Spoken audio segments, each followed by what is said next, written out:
alegria e satisfação que cumprimentamos os nossos amigos e irmãos do portal Escola Dominical com a gloriosa paz de nosso Senhor e Salvador Jesus Cristo. Estamos dando início a mais uma pré-aula, esta ferramenta que o portal Escola Dominical disponibiliza no início da semana, para que os irmãos possam melhor preparar a sua aula da Escola Bíblica Dominical. Leiam a revista das lições bíblicas, assistam a esta pré-aula, leiam o nosso texto de apoio e os slides que o acompanham, que publicamos no site do portal Escola Dominical, portalebd.org.br. Ali os irmãos vão ver o acompanhamento do nosso raciocínio, porque nós não repetimos a lição da Escola Bíblica Dominical. Sentido da revista da Escola Bíblica Dominical. Os irmãos já leram a revista, leram um livro de apoio, assistiram à videoaula do comentarista do trimestre. Nossa proposta aqui é trazer um subsídio complementar para que os irmãos tenham, numa outra abordagem, o mesmo tema da lição.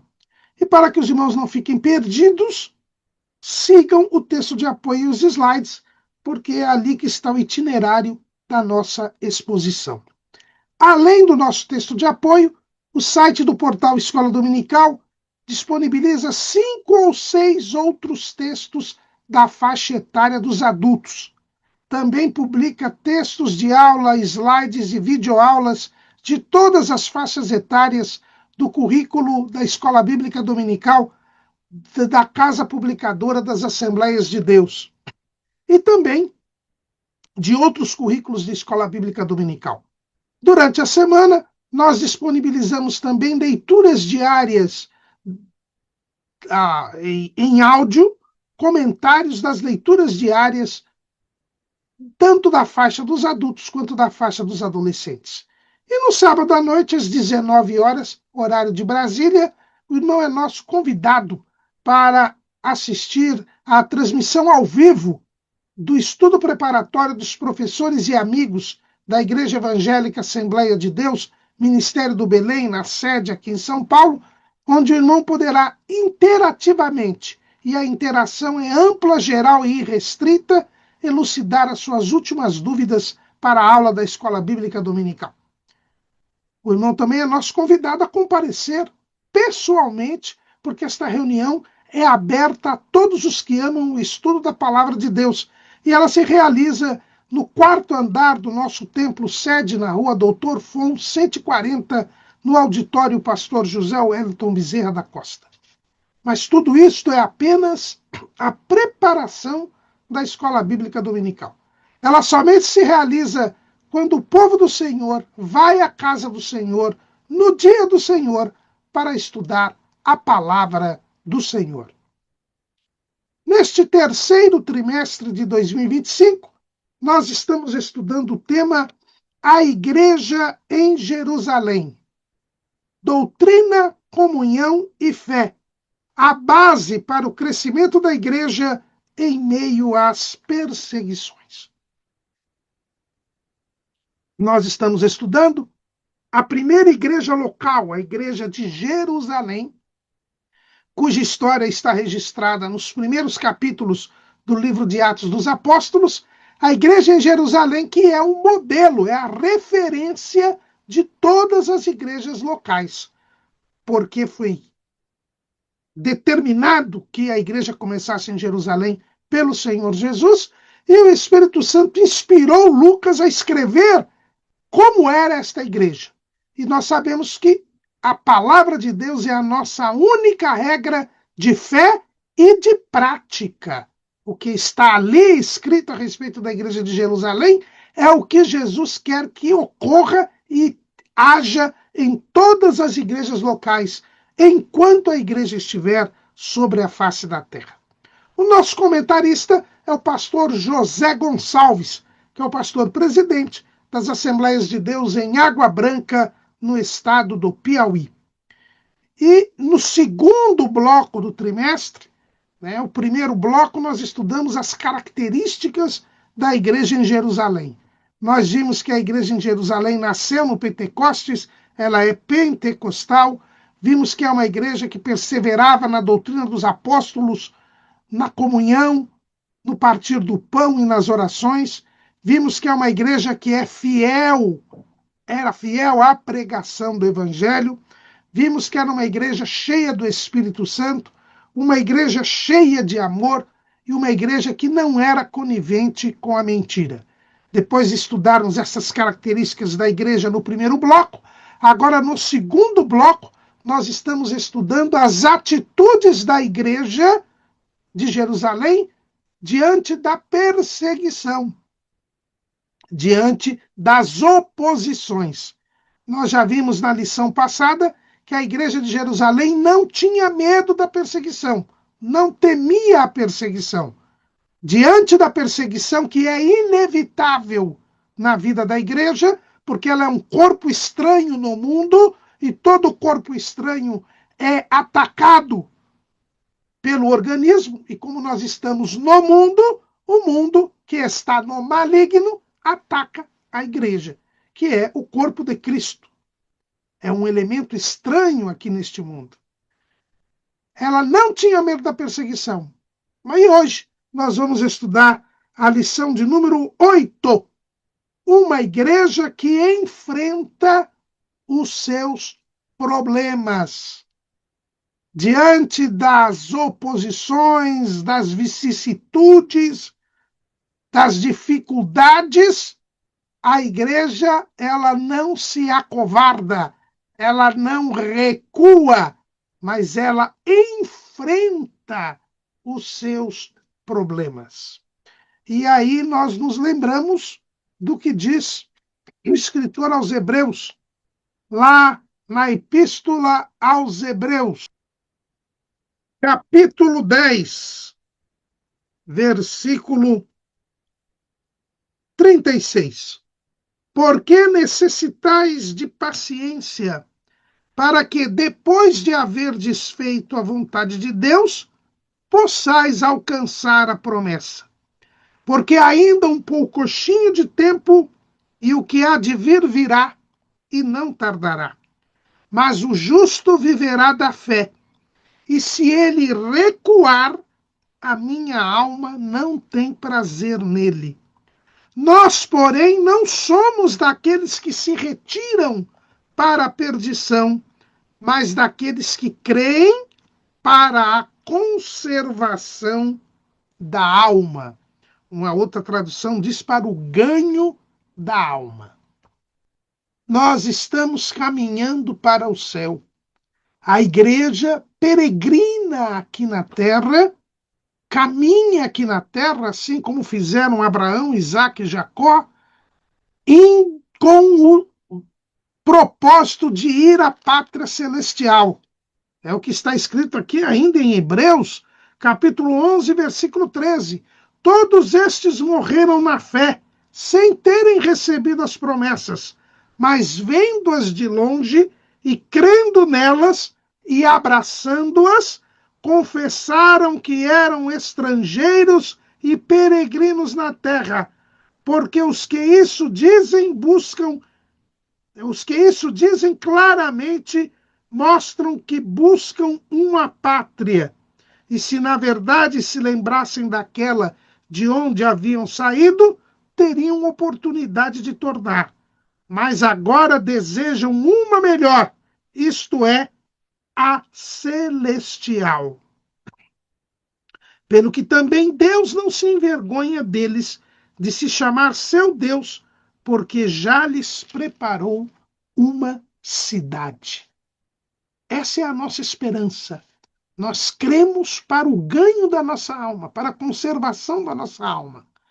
Sabemos que neste mundo temos aflições, temos dificuldades, mazelas, adversidades, contrariedades, mas nós estamos buscando a pátria celestial.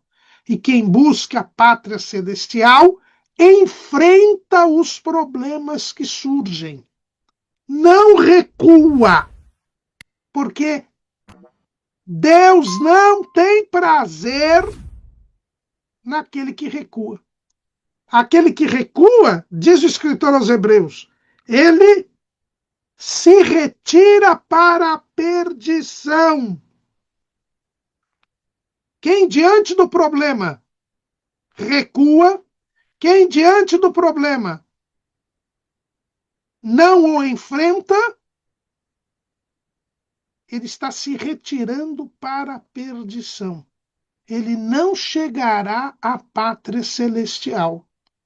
Ele retrocederá. E aqui nós nos lembramos da obra de John Bunyan, O Peregrino. Ele nunca recuou. Ele sempre caminhou com todas as dificuldades. No meio do caminho houve pântanos, houve o demônio Apolion, houve enganos que o fez até sair do caminho durante um tempo, mas ele perseverou. A igreja de Jerusalém era uma igreja que perseverava. E nós já vimos que perseverar é se dedicar, ir sem parada, sem interrupção, numa determinada direção, dedicar-se. E é por isso que Jesus disse lá no sermão profético, quando nos ensina o que aconteceria antes da sua vinda, lá em Mateus 24 e 13. Mateus 24 e 13. Mas aquele que perseverar até o fim será salvo. A salvação depende desta perseverança, deste enfrentamento, desta ida para frente, apesar dos problemas que se apresentarem ao longo da jornada. É por isso que, no livro do Apocalipse, no capítulo 22, o texto é bem claro. Capítulo 21. Capítulo 21. Versículo 8. Mas quanto aos tímidos, e aos incrédulos, e aos abomináveis, e aos homicidas, e aos fornicadores, e aos feiticeiros, e aos idólatras, e a todos os mentirosos, a sua parte será no lago que arde com fogo e enxofre, o que é a segunda morte. Qual é o primeiro grupo de pessoas que cai lá no lago de fogo e enxofre? Os tímidos. Uma outra tradução diz os covardes. São aqueles que recuam, aqueles que se retiram para a perdição, aqueles que não enfrentam os seus problemas. Então, tomemos cuidado com isso. Ser igreja é enfrentar os problemas. Ser igreja é caminhar para o céu, enfrentando as dificuldades que surgem. Além de enfrentar os problemas, nós ficamos a saber que a igreja de Jerusalém tinha problemas. A igreja em Jerusalém é a igreja modelo, é a igreja referência, por isso que nós a estamos estudando neste trimestre. Mas ela não era uma igreja perfeita. A igreja, ela é santa, conforme nós vemos aqui no item 10 do cremos da nossa denominação, da declaração de fé das Assembleias de Deus, no cremos, o item 10 fala o seguinte: cremos na igreja, que é o corpo de Cristo, coluna e firmeza da verdade, una, santa e universal Assembleia dos fiéis remidos de todas as eras e todos os lugares, chamados do mundo pelo Espírito Santo, para seguir a Cristo e adorar a Deus individual e coletivamente. A igreja ela é una, santa e universal. Mas ela não é perfeita. Ela não é perfeita. Por que a igreja não é perfeita? O que é a perfeição? A perfeição é a sublimidade, é a supremacia, é a completude absoluta. E nós já vemos, por esta definição, que a perfeição ela é exclusiva de Deus. Para ser completo, absoluto, supremo e ser perfeito, em primeiro lugar, é preciso que sempre se tenha existido. É preciso que se seja eterno. Só pode ser perfeito porque a existência é uma característica da perfeição. E a perfeição exige uma existência eterna. Ora, o único ser eterno é Deus. A Bíblia inicia o livro do Gênesis dizendo: no princípio criou Deus os céus e a terra. Então Deus é o único que sempre existiu. Todas as coisas foram criadas por ele, portanto já não são perfeitas. Já não são perfeitas. Porque houve um momento em que elas não existiam. E se houve um momento em que elas não existiam, elas já não são completas em absoluto. Então, todos os seres criados, todas as criaturas são imperfeitas. Só Deus é perfeito. O ser humano, ele é imperfeito. Quando Deus criou Adão, criou-o santo, sem pecado. Criou-o justo, mas não perfeito. Salomão, com toda a sua sabedoria, inspirado pelo Espírito Santo, diz o seguinte lá em Eclesiastes, capítulo 7, versículo 29. Vede, isto tão somente achei, que Deus fez ao homem reto, mas ele buscou muitas invenções. Deus fez o homem reto, mas porque Deus fez o homem já não é perfeito. Ele já não é perfeito. Então a perfeição já é exclusiva de Deus. Então o homem, mesmo quando foi criado, embora fosse santo, não era perfeito. Então os membros da igreja em Jerusalém, como eram seres humanos, não eram perfeitos, nem o podiam ser, porque são criaturas. Então esse é o primeiro ponto. A igreja ela não é perfeita porque ela é feita de homens, formada por homens, e o homem como criatura, ele é imperfeito.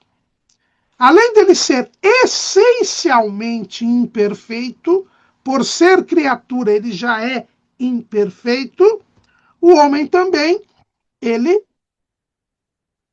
tem a natureza decaída, ele pecou. Ele pecou.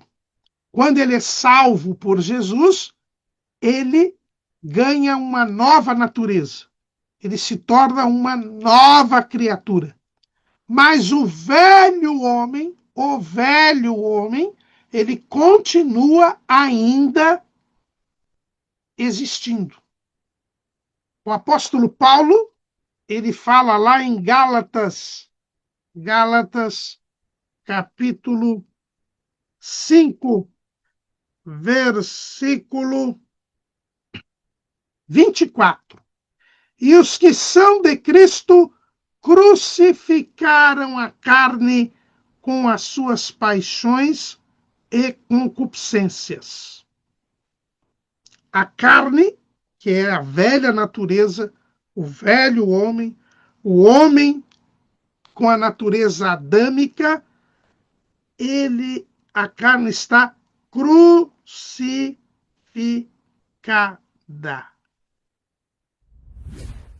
Ela não está eliminada. Ela está crucificada. Nós ainda temos que conviver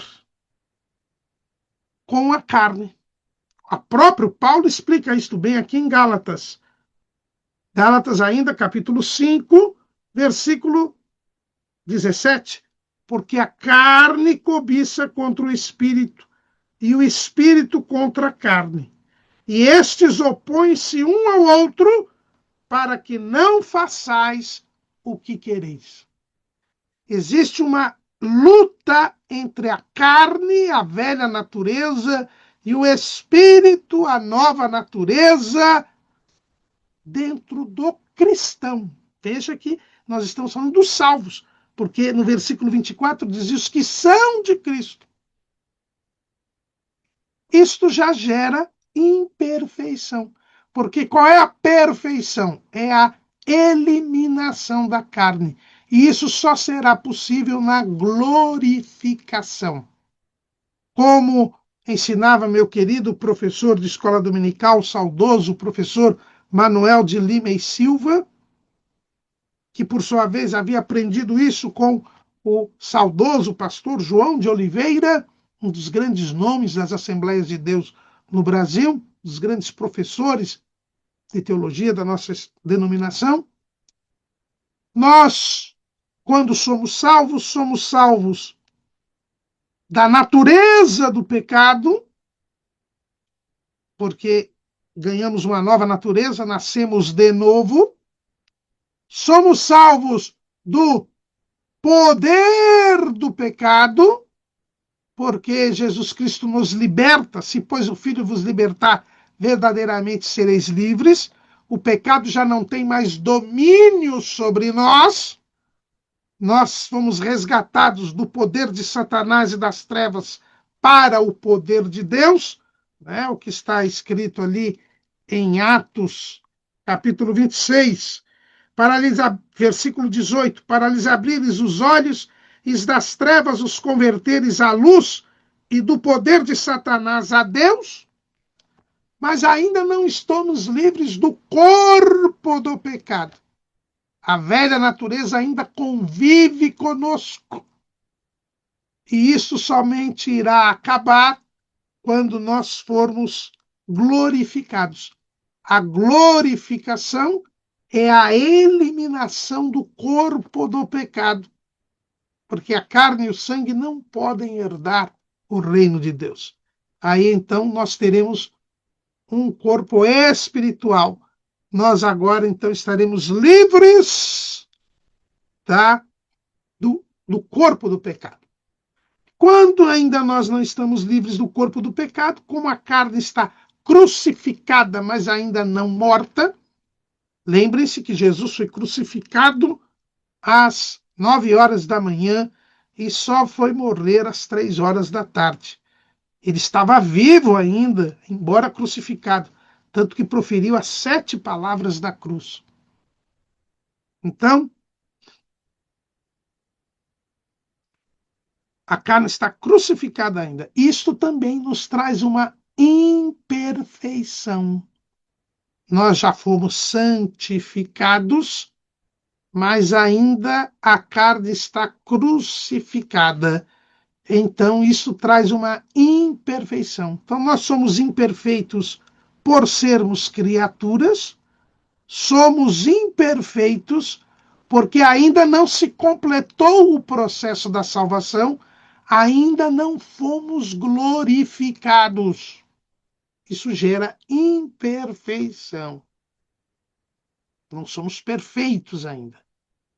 Podemos, por isso, inclusive, perder a salvação se andarmos na carne. É por isso que Paulo diz lá em Gálatas 5,16: digo, porém, andai em espírito e não cumprireis a concupiscência da carne. Nós ainda podemos cumprir a concupiscência da carne. É por isso que é mentirosa a doutrina uma vez salvo, salvo para sempre. Não. A perda da salvação ainda é uma possibilidade, por causa da nossa imperfeição. E é exatamente por causa disto que Jesus coloca na igreja os dons ministeriais. Qual é o objetivo dos dons ministeriais? Vamos ler lá em Efésios capítulo 4, versículo 11. Efésios capítulo 4, versículo 11, que diz o seguinte: E ele mesmo deu uns para apóstolos, e outros para profetas, e outros para evangelistas, e outros para pastores e doutores, querendo o aperfeiçoamento dos santos para a obra do ministério, para a edificação do corpo de Cristo. Então, Jesus, sabendo que somos imperfeitos, ele dá à igreja os ministérios, os dons ministeriais, para que haja o aperfeiçoamento dos santos. Por quê? Porque nós somos imperfeitos. Somos santos, mas imperfeitos. E o imperfeito pode ser aperfeiçoado.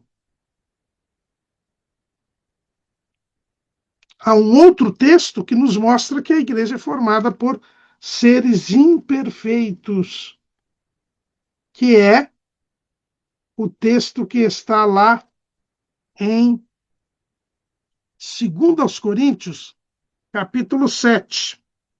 Ora, amados, pois que temos tais promessas, purifiquemo-nos de toda a imundícia da carne e do espírito, aperfeiçoando a santificação no temor de Deus.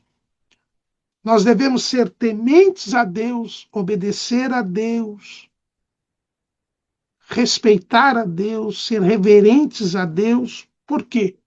Porque isso aperfeiçoa a nossa santificação. Por isso que é chamada santificação progressiva. Nós vamos nos santificando a cada dia, por quê? Porque somos imperfeitos. Então a igreja, ela é imperfeita.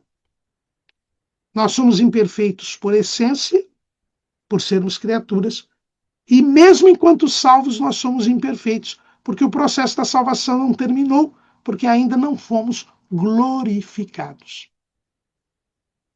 Então, sim, somos imperfeitos. E tem um terceiro ponto ainda. Um terceiro ponto é que a igreja está na terra, está no mundo. A igreja está no mundo. E estando no mundo, nós estamos em constante batalha contra o mal. Como nós já vimos na lição passada. E em razão disto, nós estamos sob pressão. Estamos num ambiente que ainda não é o ambiente da eternidade. Estamos numa terra amaldiçoada, estamos enfrentando um mundo que é dominado pelo maligno, um mundo que precisa ser restaurado, uma terra que precisa ser restaurada. E com isto, nós estamos numa situação ainda imperfeita. Esta terra é passageira, inclusive ela vai ser destruída. Então nós estamos num ambiente imperfeito.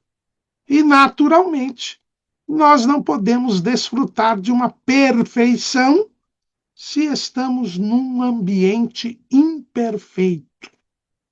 Se estamos no meio do mundo. Nós estamos buscando a pátria celestial, mas ainda não a alcançamos. E, portanto, nós estamos aqui lidando com a imperfeição. Somos filhos de Deus,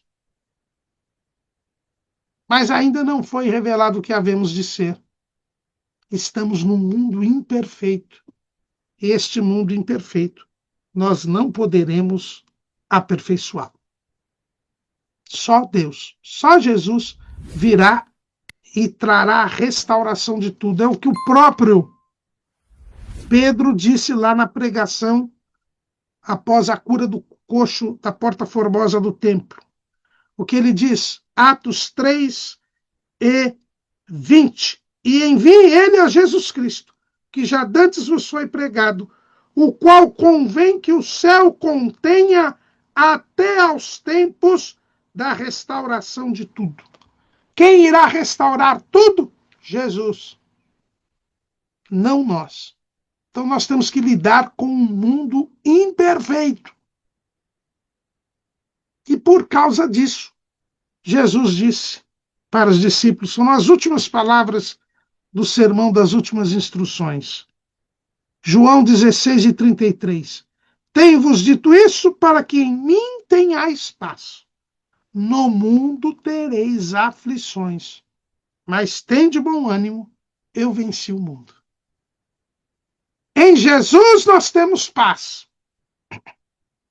mas no mundo nós temos aflições, nós temos problemas, nós temos adversidades, nós temos vicissitudes. Então a igreja não é perfeita, por essência, não é perfeita ainda espiritualmente e ainda vive num mundo imperfeito. E isso certamente nos trará problemas, nos trará dificuldades, nos trará adversidades.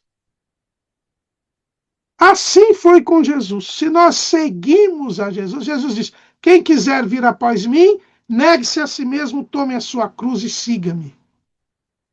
Se nós seguimos o caminho de Jesus foi o caminho dos problemas até chegar ao céu. Hebreus capítulo 12, versículo 1.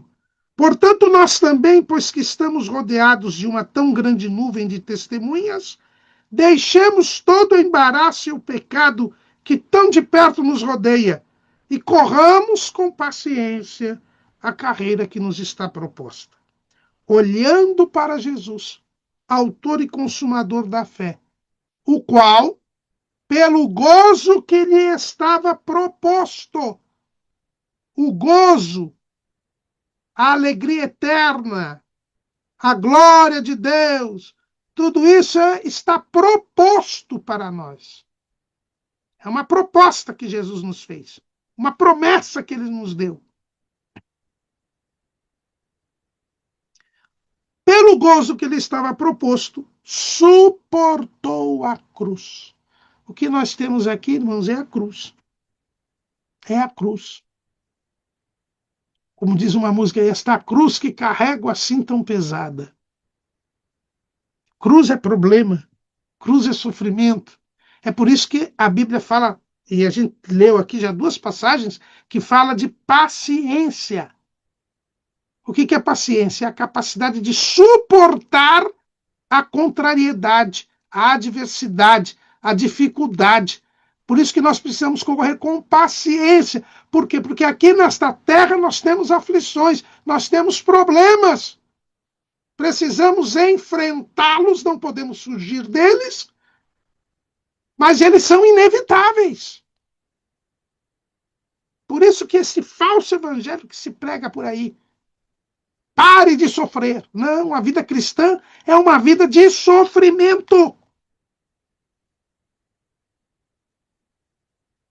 Até por causa da nossa salvação, porque vem a contradição com o mundo. Então Jesus suportou a cruz, desprezando a afronta, e assentou-se à destra do trono de Deus. Primeiro veio a cruz, primeiro veio a afronta, para depois vir o trono. Considerai, pois, aquele que suportou tais contradições dos pecadores contra si mesmo, para que não enfraqueçais, desfalecendo em vossos ânimos. Nós não podemos desanimar. Por isso que Jesus disse: no mundo tereis aflições, mas tem de bom ânimo. Eu venci o mundo. Ele chegou ao trono e promete o trono para nós.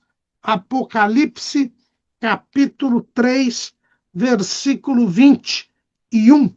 Ao que vencer, lhe concederei que se assente comigo no meu trono, assim como eu venci e me assentei com meu Pai no seu trono. O trono está prometido, a pátria celestial está prometida, mas eu e você precisamos enfrentar os problemas, e os problemas existem porque nós somos imperfeitos. Imperfeitos em essência, porque somos criaturas. Imperfeitos espiritualmente, porque ainda não fomos glorificados.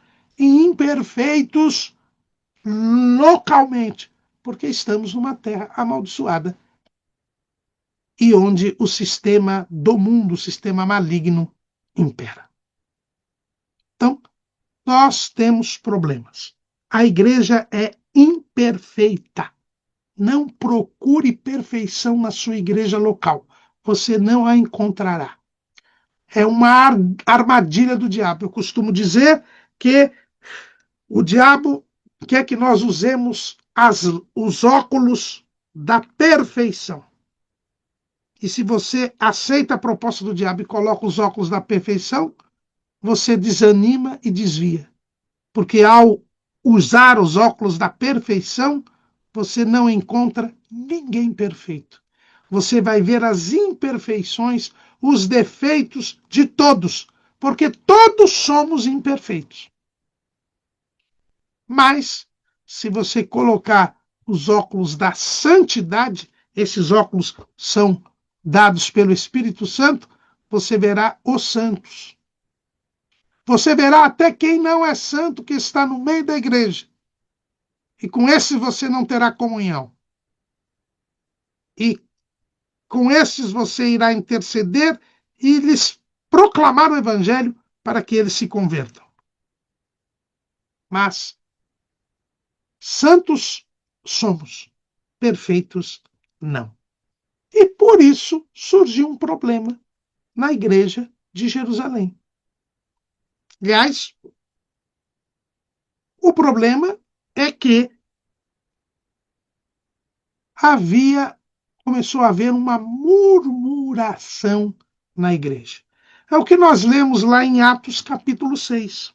Ora, naqueles dias, crescendo o número dos discípulos, houve uma murmuração dos gregos contra os hebreus, porque as suas viúvas eram desprezadas no ministério cotidiano. A igreja crescia. E crescia bem. Por quê? Porque quando começou a perseguição, os irmãos se recordam, Pedro e João foram levados até o Sinédrio, eles avisaram a igreja, depois que foram soltos, das ameaças que as autoridades judaicas lhes fizeram, mandando que eles parassem de pregar o evangelho. A igreja orou a Deus, pediu ousadia ao Senhor. O Senhor ouviu a oração da igreja, batizou a todos com o Espírito Santo e eles começaram a anunciar com ousadia a palavra de Deus. Encheram Jerusalém da doutrina. Mas depois prenderam de novo os apóstolos, levaram-nos ao Sinédrio, os açoitaram e eles saíram de lá regozijando por terem podido sofrer por amor a Jesus. E a Bíblia diz, capítulo 5, versículo 42, e todos os dias no templo e nas casas não cessavam de ensinar e de anunciar a Jesus Cristo. A igreja estava crescendo, todos estavam pregando o evangelho, todos eram batizados com o Espírito Santo, e as conversões vinham, e eles não se intimidaram diante da ordem para não pregarem o evangelho, eles continuaram a pregar o evangelho. Isso já é um enfrentamento de um problema. A perseguição era um problema e eles enfrentaram a perseguição pregando ainda mais o evangelho. A igreja cresceu. E aí o diabo já sabe como trabalhar. Com o crescimento da igreja, o que aconteceu? Houve uma maior dificuldade para se fazer a ação social. Nós já estudamos aqui na lição de número 4, se não me falha a memória, na lição de número 5, nós vimos que a igreja demonstrava amor aos irmãos e ajudavam os necessitados. Não havia nenhum necessitado.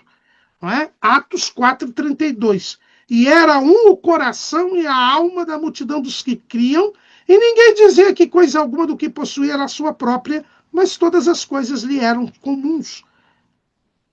Versículo 34: Não havia, pois, entre eles necessitado algum, porque todos os que possuíam herdades ou casas, vendendo-as, traziam o preço que fora vendido e o depositavam aos pés dos apóstolos.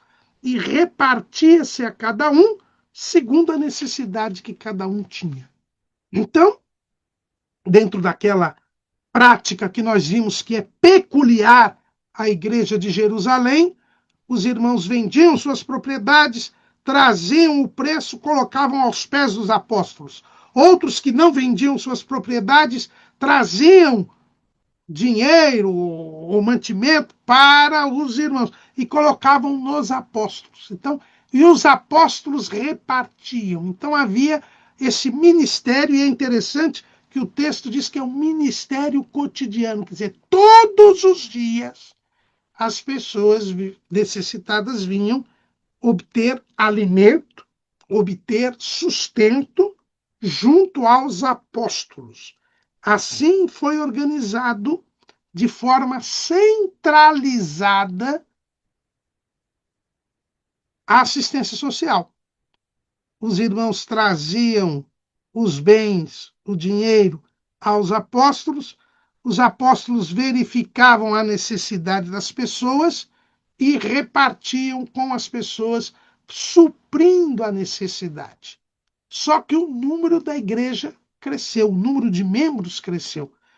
Veja que é 3.000 quando houve o dia de Pentecostes, e esses 3.000, muitos deles não ficaram em Jerusalém, por quê? Porque boa parte estavam aqui na festa, então havia menos de 3.000 membros. Depois, com a cura do coxo formosa, do coxo da porta formosa do templo, 5.000 se converteram, e aí todos eles estavam aqui em Jerusalém e ali ficaram. Depois houve essa pregação com ousadia e, conforme as próprias autoridades do Sinédrio, a própria Jerusalém foi cheia da doutrina, se pregou aí cresceu ainda mais o número de crentes, e depois eles continuaram a pregar. Então nós tínhamos já milhares de crentes e 12 apóstolos. Eles não estavam dando conta da assistência social. E certamente começaram a delegar para outros irmãos. E aqui nós temos uma questão. Havia um problema, um preconceito entre os judeus. Os judeus que moravam na terra de Israel, os judeus que moravam em Jerusalém, que moravam na Judéia, eles eram chamados de judeus hebreus, porque eles estavam na terra de Israel. Então, esses hebreus aqui, que fala o capítulo 6, versículo 1, são judeus nascidos e que moravam na terra de Israel. Os outros, os gregos, que está aqui em Atos capítulo 6, esses gregos não eram gentios, não, nós estamos em Jerusalém. A igreja em Jerusalém era uma igreja de judeus. Esses gregos eram judeus nascidos fora de Israel. Os irmãos se recordam que quando os judeus voltaram para a terra de Israel, depois do cativeiro, a parte que voltou para Israel foi a menor parte. Foram poucos os judeus que voltaram. A maior parte dos judeus continuaram nas cidades que estavam do antigo Império Babilônico, agora Império Persa. Estavam bem de vida, estavam já tinham nascido lá, uma grande parte deles tinha nascido lá, o cativeiro foi 70 anos, e eles não quiseram voltar para uma terra que estava destruída, que se tinha que começar tudo do zero. O próprio livro sagrado, a Bíblia, mostra qual foi o número de pessoas que foram. Lá em Esdras, capítulo 2, versículo 64. Toda esta congregação, quer dizer, os que voltaram do cativeiro, junta foi de 42.360. Afora os seus servos e as suas servas, que foram 7.337. Também tinham 200 cantores e cantoras. Então, se nós somarmos aí 42.370 com 7.337, nós vamos ver aí que dá por volta de 50 mil pessoas. Só 50 mil judeus voltaram do cativeiro. Os outros ficaram lá. E os judeus que eram nascidos na terra de Israel, eles se achavam superiores aos judeus que eram nascidos fora da terra de Israel. Por quê? Porque a terra de Israel foi dada por Deus foi dada por Deus ao povo de Israel. Então eles achavam que esses judeus que não tinham voltado para a terra de Israel eram infiéis, eram incrédulos. Eles não estavam fazendo a vontade de Deus, porque Deus tinha dado aquela terra para eles. Então havia aí um ressentimento. Os judeus que faziam fora da terra de Israel, chamados judeus gregos, eles eram considerados como uma espécie de traidores, como uma espécie de pessoas de menor fé. E a gente vê isso bem entre os próprios discípulos de Jesus, ainda no tempo do ministério de Jesus. Olha lá o que diz o texto. João capítulo 12, versículo 20. Ora, havia alguns gregos entre os que tinham subido a adorar no dia da festa. Então, esses gregos eram judeus que moravam fora da terra de Israel, tinham nascido fora.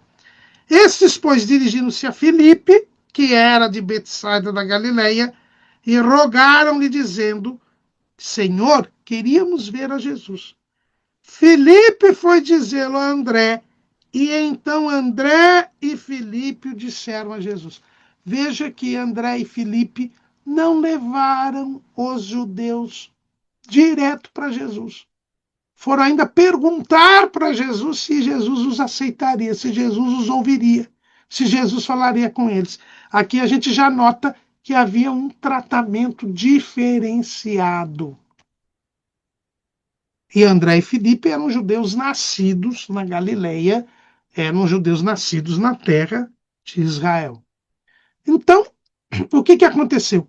Os apóstolos, por causa do crescimento da igreja, já não estavam dando assistência direta às viúvas nessa ação social, que era diária, era cotidiana, e começou a haver preferência para os judeus hebreus.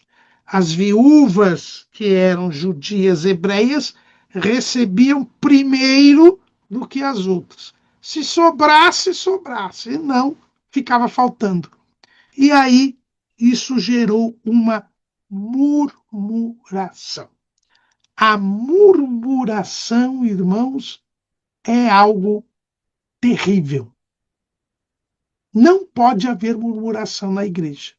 O hino 302 da harpa cristã, que é um hino um pouco cantado, eu acho até por causa do tema. É um hino da missionária Efrosina Katzberg e do irmão Emílio Conde, que foi um grande nome da Casa Publicadora das Assembleias de Deus, tanto que a Academia de Letras das Assembleias de Deus, ela se chama Casa de Letras Emílio Conde. Emílio Conde e Eufrosine Katzberg escreveram esse hino 302, que diz assim: no mundo murmura-se tanto entre o que os cristãos dizem ser, em vez de louvores há pranto, fraqueza em lugar de poder. A murmuração é isto. É um pranto em vez de um louvor. É fraqueza em lugar de poder. A primeira vez que a Bíblia fala em murmuração é lá em Mara, em Êxodo, capítulo 15, versículo 24. Êxodo 15 e 24. E o povo murmurou contra Moisés, dizendo: que havemos de beber? No episódio de Mara, nós vemos a murmuração do povo. O povo murmurou, por quê? Porque estavam com sede. Quando chegaram às águas de Mara, foram tomar, as águas eram amargas, eram salobras, não eram próprias para beber. E eles então foram reclamar com Moisés. A murmuração é isso, é manter-se numa posição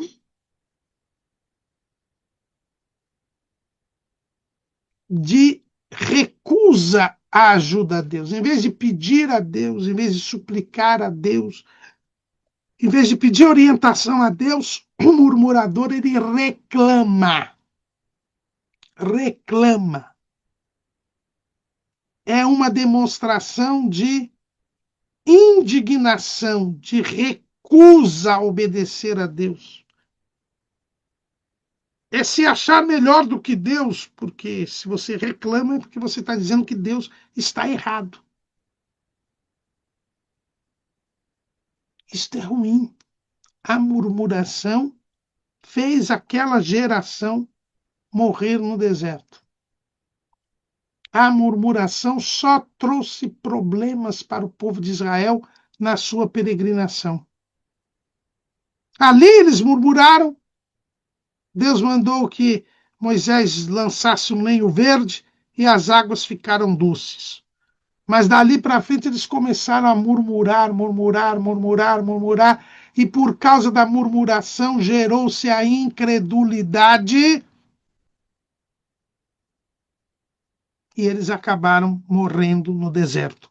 Não entraram na terra prometida. Esse é quando surgem problemas na igreja, a murmuração não enfrenta o problema. A murmuração nada mais é do que uma recusa a ir ao encontro de Deus, uma persistência em se manter distanciado do Senhor. É uma insubmissão. É dizer que Deus está errado. É você se queixar diante de uma determinação divina. O povo reclamou do caminho, e quem tinha dado o caminho que tinha que andar? Era Deus. Porque Deus punha lá a coluna de fogo e a nuvem, e o povo ia seguindo. E quando eles reclamam, como é que eu tenho água aqui, que é salobra, é amarga? Eles estavam reclamando do caminho que Deus tinha dado. A igreja tem que enfrentar o problema. Nós já vimos, se nós não enfrentarmos, se nós recuarmos, e quem murmura não resolve o problema, não enfrenta o problema e ainda põe a culpa em Deus. Eis algo que deve ser extirpado da igreja. A murmuração, ela demonstra fraqueza, ela leva à incredulidade e ela nos impedirá de chegar ao céu. É por isso que o diabo, ele fomenta a murmuração. Ele quer a murmuração. A igreja começou a murmurar. A acepção de pessoas é outro problema. Não estou dizendo que estava certo a acepção de pessoas. Era um problema que, pelo jeito, era recorrente na igreja em Jerusalém. O pastor da igreja em Jerusalém, Tiago, ele fala sobre este problema quando ele escreve a carta aos judeus dispersos, lá em Tiago, capítulo 2, versículo 1. Mas, meus irmãos, não tenhais a fé de nosso Senhor Jesus Cristo, Senhor da glória, em acepção de pessoas. Nós não podemos fazer acepção de pessoas, ser parciais, privilegiar um em relação a outros, como eles estavam fazendo aqui. As viúvas judias hebreias estavam sendo privilegiadas em relação às viúvas judias gregas, e ambas estavam precisando de suprir as suas necessidades. A parcialidade, a acepção de pessoas é a chamada discriminação injusta. Porque existe a discriminação justa, porque não existem duas pessoas iguais. Você não vai tratar uma pessoa idosa assim como você trata uma criança. Você não vai tratar um homem assim como você trata uma mulher. Porque existem diferenças naturais. É por isso que tem que ter banheiro para homem e banheiro para mulher. Porque os corpos são diferentes, as pessoas fazem as suas necessidades fisiológicas de forma diferente, e por isso precisa ter banheiro para um, banheiro para outro. Isso é uma discriminação justa, que decorre da natureza. Mas quando a discriminação não decorre da natureza, ela é a acepção de pessoas. Nós não podemos praticar acepção de pessoas. Infelizmente, nas nossas igrejas locais hoje, nós tratamos injustamente as pessoas, discriminamos as pessoas. E isto é um ambiente propício para a murmuração. O problema existe, vamos resolvê-lo, vamos eliminá-lo, vamos enfrentá-lo. O que não pode é murmurar. Hoje, ninguém resolve os problemas e fica falando mal um do outro, fica fazendo fofoca, mexerico. Isso é murmuração. E a murmuração, o povo de Israel nos mostra que a murmuração é danosa. Compromete a nossa vida espiritual. É por isso que o diabo fomenta a murmuração, porque ele quer que nós nos retiremos para a perdição. E a murmuração não é enfrentamento do problema. Jesus nunca murmurou. No seu julgamento, ele ficou calado. Atos 8:32. E o lugar da escritura que li era este. Foi levado como ovelha para o matadouro, e como está mudo o cordeiro diante do que o tosquia, assim não abriu a sua boca. Na sua humilhação foi tirado o seu julgamento. Jesus não murmurou. Nós não podemos murmurar. Quando os apóstolos detectaram a murmuração, enfrentaram o problema. O que eles fizeram? E os 12, convocando a multidão dos discípulos, disseram: não é razoável que nós deixemos a palavra de Deus e sirvamos as mesas. Eles admitiram o erro. Eles chamaram o povo. Primeira coisa, para resolver o problema, você tem que chamar o povo. Chamar os envolvidos. Ali eles chamaram a igreja toda, porque a igreja toda estava envolvida. Era o ministério cotidiano.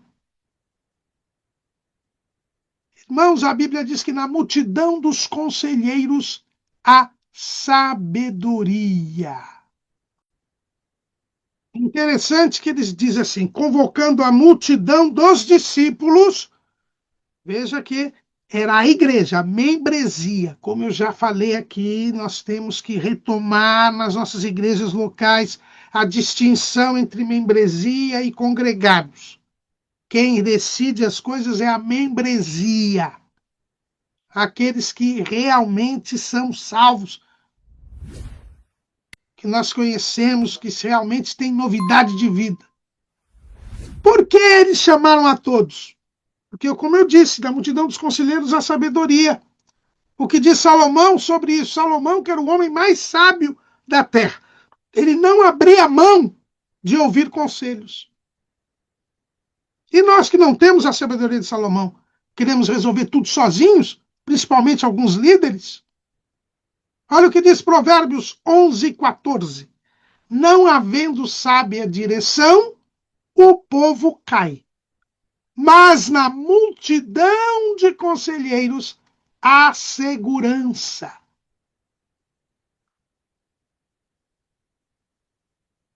Como nós temos aí o chamado paralelismo hebraico, o que a gente percebe aqui? A gente percebe que na multidão dos conselheiros, quando tudo é resolvido na multidão, tem segurança. Por quê? Porque é a sábia direção. O povo não vai cair, o povo não vai fracassar, o povo não vai morrer espiritualmente se houver segurança nas decisões. E a segurança se dá na multidão dos conselheiros, não na decisão monocrática da cabeça daquele que acha que sabe tudo. Provérbios 15:22. Onde não há conselho, os projetos saem vãos, mas com a multidão de conselheiros se confirmarão. Eu fui escolhido por Deus para dirigir esta igreja. Eu sou o anjo da igreja. Amém. É você mesmo quem tem que planejar e projetar. Foi você mesmo que Jesus colocou. Mas isso vai ser confirmado na multidão de conselheiros. Senão seu projeto vai ficar vazio, não vai andar, não terá o comprometimento do povo. Porque cada um tem um livre-arbítrio que Jesus não eliminou. E não vai eliminar para você fazer o que quer e todo mundo tem que dizer amém. Os 12 apóstolos, chamados por Jesus, que faziam sinais, prodígios e maravilhas, tendo confirmado o seu ministério, eles eram humildes, porque eles tinham aprendido com Jesus. Chamaram a multidão para confirmar o seu projeto. Provérbios 24:6. Porque com conselheiros prudentes tu farás a guerra, e a vitória na multidão dos conselheiros. Quando há a multidão dos discípulos, dos servos de Deus que têm o Espírito Santo, quando nós vemos isto, nós temos vitória. Vem a vitória. Eu suplanto o problema, porque o que é a vitória? Como o problema é inevitável, é uma dificuldade que tem que ser enfrentada, eu tenho que superar. Aliás, a palavra problema quer dizer aquilo que está diante dos olhos. Blema é olho, pró aquilo que está na frente. Aquilo que está diante dos olhos. Eu só vou tirar aquilo que está diante dos olhos, eu vou superar, suplantar, se houver vitória. E só há vitória na multidão dos conselheiros. Os 12 chamaram a assembleia e disseram: olha, nós erramos. Nós quisemos fazer tudo sozinho. A centralização administrativa não coopera para o bem da obra de Deus. É por isso que o corpo, a igreja é o corpo de Cristo.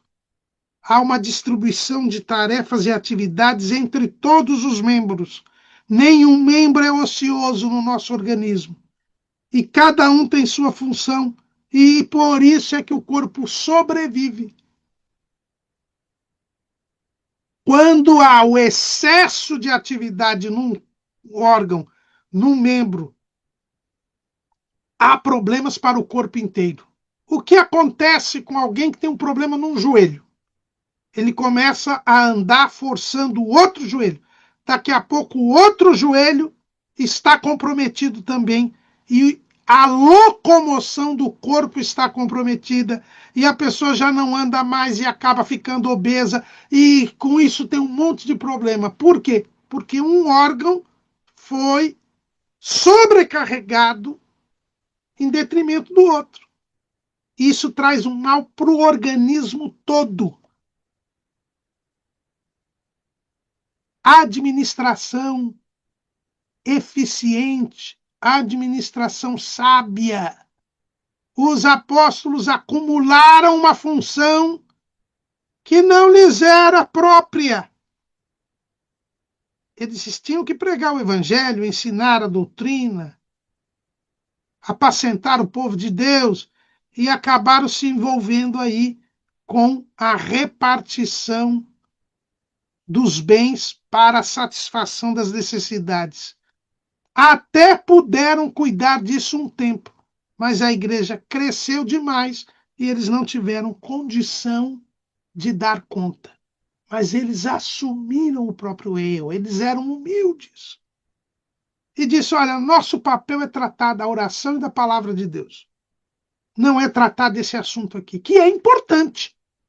A igreja tem que suprir as necessidades, porque nós já vimos na lição 5 que nós temos de demonstrar o amor de Deus nos nossos corações. E quem ama a Deus ama o próximo.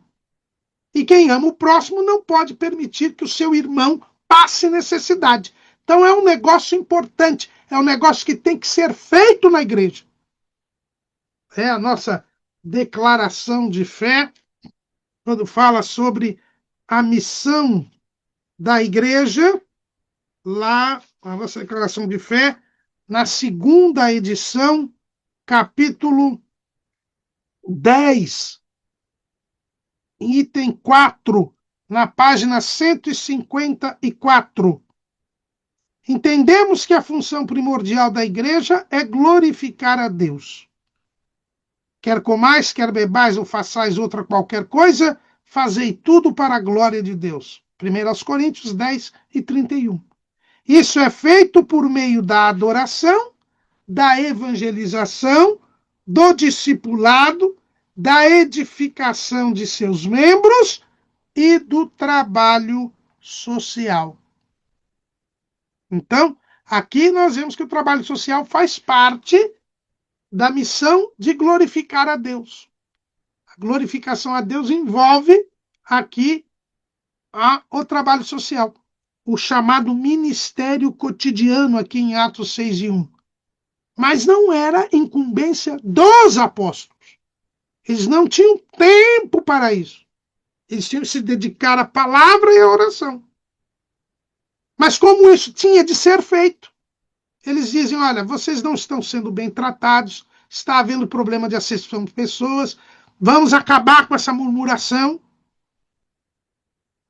E aí, qual foi o plano que eles trouxeram? Escolhei, pois, irmãos, dentre vós, 7 varões de boa reputação, cheios do Espírito Santo e de sabedoria, aos quais constituamos sobre este importante negócio. Era um negócio importante, não era o primordial. Ele era importante. Tem de ser feito para demonstrar o amor de Deus na igreja, mas não deve ser colocado à frente da palavra, da evangelização e do ensino da igreja. Hoje, muitas igrejas se transformaram em organizações não governamentais, ONGs. Hoje, as atividades assistenciais são o carro-chefe da igreja. A igreja existe para fazer ação social. Ela é mais uma associação de beneficência do que uma igreja. Ela se preocupa muito mais em dar assistência social às pessoas do que em pregar o evangelho. O negócio é importante, mas não é primordial. Mas eles não estavam dando conta. Então tinham que ser escolhidas pessoas que são os diáconos. A palavra diácono quer dizer servidor, servo. e seriam estes diáconos que iriam cuidar da assistência social, da parte material. O diaconato, ele está ligado com assuntos materiais na igreja. O diaconato foi decidido pela igreja e é algo que tem que existir na igreja. Hoje o diaconato está desvirtuado. O diaconato hoje é o início de uma carreira eclesiástica. Não é isso, não foi isso, para isso foi criado o diaconato. O diaconato foi criado para cuidar dos assuntos materiais na igreja, cuidar do ministério cotidiano, suprir as necessidades na assistência social. E aí, cuidar de todos os aspectos materiais na igreja.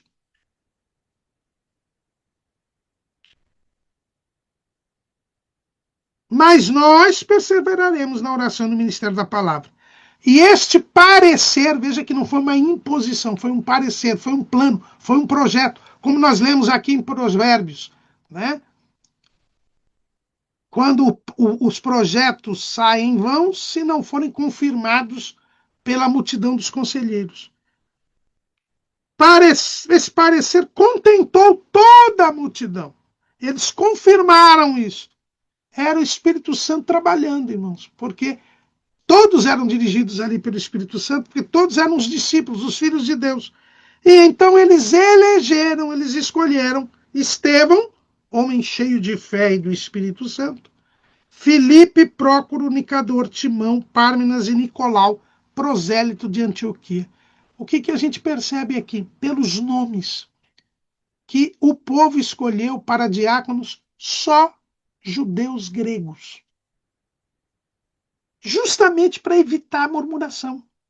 Vamos colocar diáconos judeus gregos, porque todos os nomes aqui são gregos.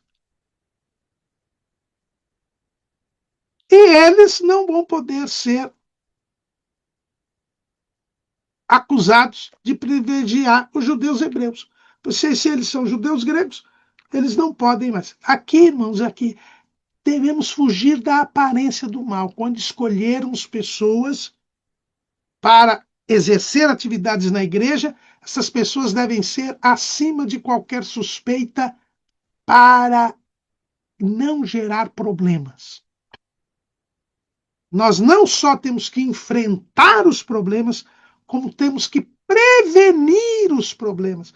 E a prevenção dos problemas exige prudência e sabedoria. E se alguém tem falta de sabedoria, peça a Deus, que a todos dá liberalmente, e não lance em rosto. Deus sempre está disposto a dar sabedoria às lideranças para que escolham pessoas acima de qualquer suspeita, prevenindo murmuração, prevenindo problemas. E aqui nós temos os diáconos.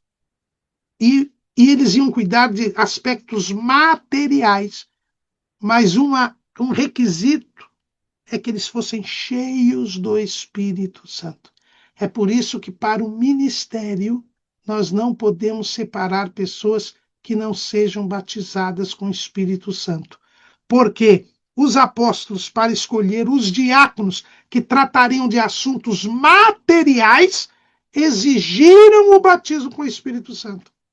Quem somos nós para dar a pessoas não batizadas com o Espírito Santo tarefas espirituais, se até as materiais exigem a plenitude do Espírito Santo? Ah, mas foi uma escolha na igreja de Jerusalém, dirigida pelo Espírito Santo, registrada nas Escrituras para ser o modelo. E por falar em modelo, para ser diácono é preciso ser varão, homem. Não existe diaconisa. É outra distorção, desvio espiritual grave que nós estamos tendo nesses últimos dias. No nosso esboço aí, nós até colocamos um estudo, uma apreciação, uma entrevista do saudoso pastor Antônio Gilberto, que mostra como não existe diaconisa na igreja e como o modelo bíblico é que o diácono seja varão. Segundo, que tenha boa reputação. E ali, no caso, como se tratava de assunto de repartição de bens e supressão de necessidades, reputação no aspecto financeiro, de honestidade, cheios do Espírito Santo e de sabedoria. Tem que ser pessoas sábias, pessoas que sabiam ouvir, pessoas que sabiam verificar a real necessidade das pessoas,